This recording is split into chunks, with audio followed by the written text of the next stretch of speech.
नमस्कार दोस्तों, मैं अमित द्विवेदी आप सभी दर्शकों का हार्दिक स्वागत करता हूं।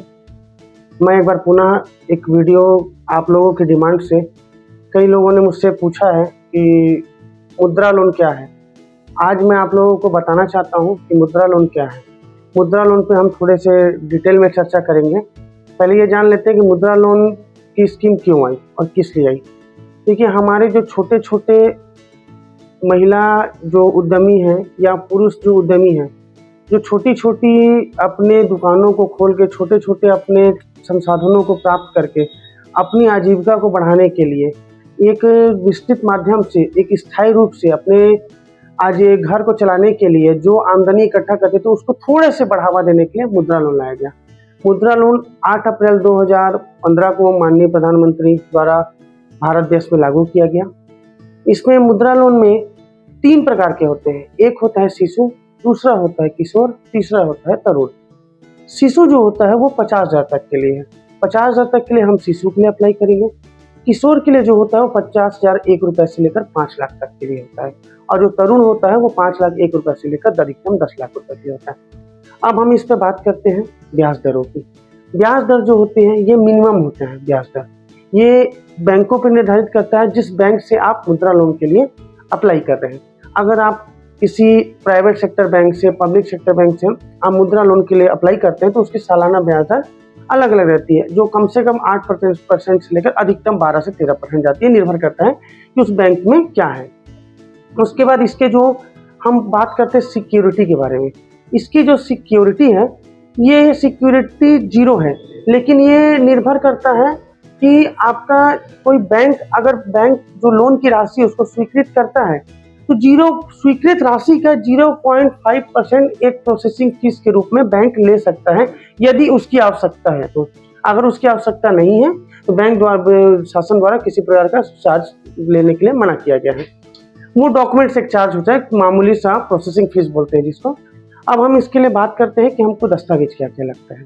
इसके जो दस्तावेज है ये एक केवाईसी होता है। केवाईसी मतलब ये आपका Aadhaar card, PAN card, driving licence, voter ID, bank passbook. इसके साथ साथ आपको लगेगा कि आपका जो बिजली बिल है। अगर आप किसी छोटे से बिजनेस को करना चाहते हैं तो वो बिजनेस कहाँ स्थापित है, बिजनेस क्या है, बिजनेस को कब से चल रहा है और उसका सालाना आपकी आय क्या है।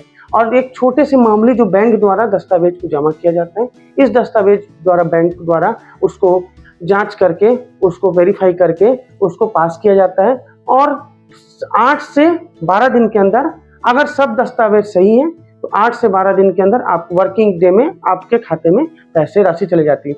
अगर वो राशि बड़ी है तो आपको उसका एक कोटेशन सबमिट करना पड़ेगा। कोटेशन में जो राशि स्वीकृत होगी वो संबंधित, जिनकी कोटेशन स्वीकृत होगी उनके संबंधित बैंक खाते में पैसे चले जाएंगे, और उनसे आप जैसे कोई बिजनेस करना चाहते हैं तो उनसे आप मशीनरी ले रहे हैं, मशीन ले सकते हैं। अगर आप कुछ सामान ले रहे हैं, सामान लेते हैं। ये गैर कृषि भी हो सकता है, कृषि भी आधारित भी हो सकता है, कॉर्पोरेट सेक्टर भी हो सकता है, पब्लिक सेक्टर भी हो सकता है। अगर आप सर्विस सेक्टर भी हो सकता है। सर्विस सेक्टर में जैसे आप सैलून दुकान खोलना चाहते हैं, आप सिलाई कढ़ाई का काम खोलना चाहते हैं, आप जिम खोलना चाहते हैं, आप ब्यूटी पार्लर की दुकान खोलना चाहते हैं, इस प्रकार के अगर किसी आप दुकान खोलना चाहते हैं जो सर्विस सेक्टर में आते हैं, आप अगर कार रिपेयरिंग, आप बाइक रिपेयरिंग, साइकिल रिपेयरिंग ऐसा खोलना चाहते हैं तो ये आपका सर्विस सेक्टर में आते हैं। गैर कृषि की बात करें तो हम अलग अलग चीज़ों के लिए अलग अलग बात करते हैं। जैसे आप गैर कृषि में आ जाते हैं, हमारे जो आपने सर्विस सेक्टर बताया ये भी आ जाते हैं। कॉर्पोरेट सेक्टर, जैसे आप अगर कोई मोबाइल शॉप खोलना चाहते हैं, यदि आप छोटी मोटी कोई दुकान खोलना चाहते हैं, यदि आप कोई छोटे डेयरी फार्म खोलना चाहते हैं, यदि आप कुछ मुर्गी पालन खोलना चाहते हैं, तो ये छोटी छोटी अपनी आजीविका को बढ़ाने के लिए आप मुद्रा लोन का फायदा ले सकते हैं। और आप कृषि आधारित भी ले सकते हैं, मछली पालन, बकरी पालन, इसमें आप अपने मुद्रा लोन का फायदा हो सकता है। और मुद्रा लोन की जो राशि वापसी की अदायगी की होती है वो कम से कम 1 साल होता है और अधिकतम 5 साल के लिए होता है। इन 5 सालों के अंदर आपको लोन की राशि जैसा बैंक द्वारा निर्धारित किया जाता। और इसके लिए सबसे महत्वपूर्ण जो दस्तावेज है ये है आपके 6 महीने का, पिछले 6 महीने का पासबुक।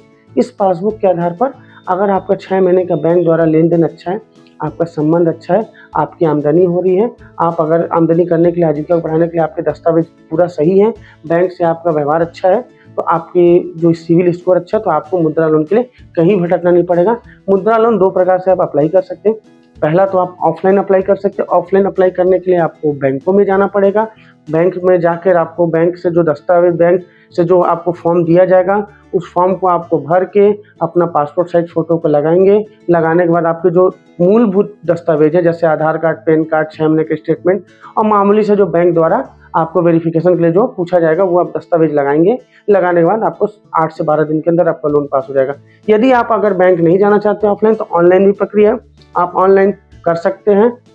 ऑनलाइन अप्लाई करने के प्रधानमंत्री मुद्रा योजना pmmy.org.in में जाके आप ऑनलाइन अप्लाई कर सकते हैं। आप pmmy.org.in में जैसे ही आप लॉगिन करेंगे गूगल में, तो आपको एक पूरी की पूरी एक फाइल खुलेगी। उस फाइल में आपको बैंकों का नाम दिया जाएगा। बैंकों को, जिस बैंक में आपके खाते हैं, जिस बैंक से आप मुद्रा लोन के लिए अप्लाई करना चाहते हैं, उस बैंक के बगल में आपको फॉर्म डाउनलोड करने के लिए ऑप्शन दिया जाएगा। आप उसको फॉर्म डाउनलोड करके बैंक में जमा कर सकते हैं, या तो उसी जगह पे बगल में एक ऑप्शन और रहते हैं जिसमें आप ऑनलाइन भी आवेदन कर सकते हैं। धन्यवाद।